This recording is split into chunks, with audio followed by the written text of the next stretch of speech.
ভাবি একটু দাঁড়াবেন, কোথাও যাচ্ছেন নাকি? হ্যাঁ ভাই, শপিং এ যাচ্ছিলাম, কেন কিছু বলবেন? ভাবি কিছু মনে না করলে এটা কথা বলি, 1 কেজি গরু মাংস কিনছি 600 টাকা করে কেজি, আপনাকে ফ্রিজে রাখবেন একটু?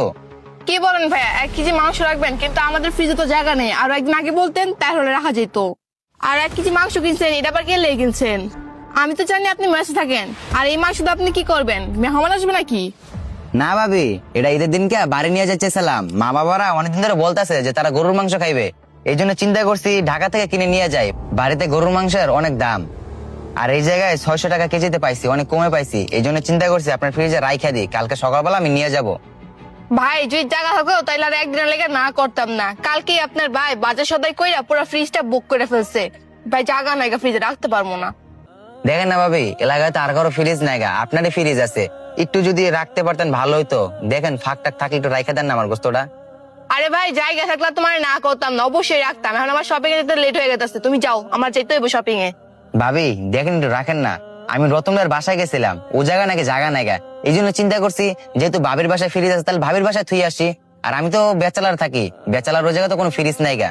আর মাংসটা না রাখতে পারলে মাংসটা পৌঁছে যাইবে গা, আর আমার পুরো 600 টাকাটাই লস হয়ে যাইবো। দেখেন না ভাবি, একটু চেষ্টা করে দেখেন, একটা দিনের লেগেই তো।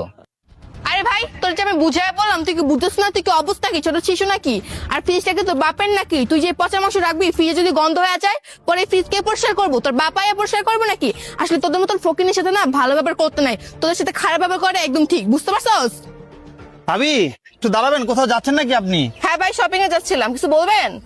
ভাবি কিছু মনে করবেন না, 2 কেজি পাঙ্গাস মাছ কিনছিলাম, আমি পরিষ্কার করে নিয়ে আসছি বুঝছেন। আপনার ভাবি বাপের বাড়ি গেছে, তো 1 সপ্তাহ পরে আসবে। মাছগুলো যদি 1 সপ্তাহের জন্য রাখতেন খুব উপকার হইতো ভাবি। কি বলেন ভাই, ভাবি বাপের বাড়িতে গেছে? কই, আমাকে তো বলে নাই। আচ্ছা সমস্যা নাই, দেন আমি মাছটা ফ্রিজে রেখে দিই। আর ভাবি আসলে বললেন আমার সাথে দেখা করতে। ভাবি কি ঈদের শপিং করছে নাকি? না ভাবি এখনো করে নাই, আসলে কইরা দিবেন। নেন ভাবি, তা আমি অফিসে গেলাম। হ্যাঁ আচ্ছা ঠিক আছে ভাই, যান। আমি সুন্দর করে ধুয়ে রাখছি, ভালো জায়গায় রাখেন। আচ্ছা সমস্যা নেই, রাখবো না। কি ব্যাপার ভাবি, ভাই 2 কেজি মাছ দিয়ে গেল, আপনার সেটা রাখতেছেন আর আপনি আমাকে বলতেছেন যে ফ্রিজে কোনো জায়গা নাই। আমার তো 1 কেজি মাংস। এই ফকির নিয়ে আমার ফ্রিজ, আমি যা খুশি তাই করবো। এটা করে ফিরতে আমি তোকে দিতে হবে?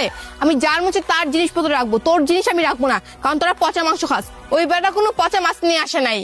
আর এত অপমান করলাম, তোর কি শিক্ষা হয় নাই? যা, আর জীবনে শিক্ষা হইলে আমার ফ্রিজে কিছু রাখার জন্য আসিস না। যা এদিকে বেবদার মতো কি দাঁড়ায় রইছো, ছোট লোকের বাচ্চা, মনে হয় বাপের জন্য ফ্রিজ দেখে নেই গা। যত সব কোথা থেকে যেসব বাসার ফকির নি দল।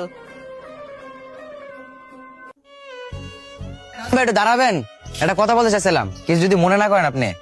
হ্যাঁ বলো, কি বলবা? হাতে বেশি সময় নেই তো ভাই, অফিসে আবার যাইতে হইব। ভাই আমি 1 কেজি গরুর মাংস কিনছিলাম 600 টাকা দিয়া, কিন্তু আমি ভাবির ফ্রিজে রাখতে গেছিলাম, কিন্তু ভাবি আমার মাংসটা রাখলো না, কিন্তু আপনার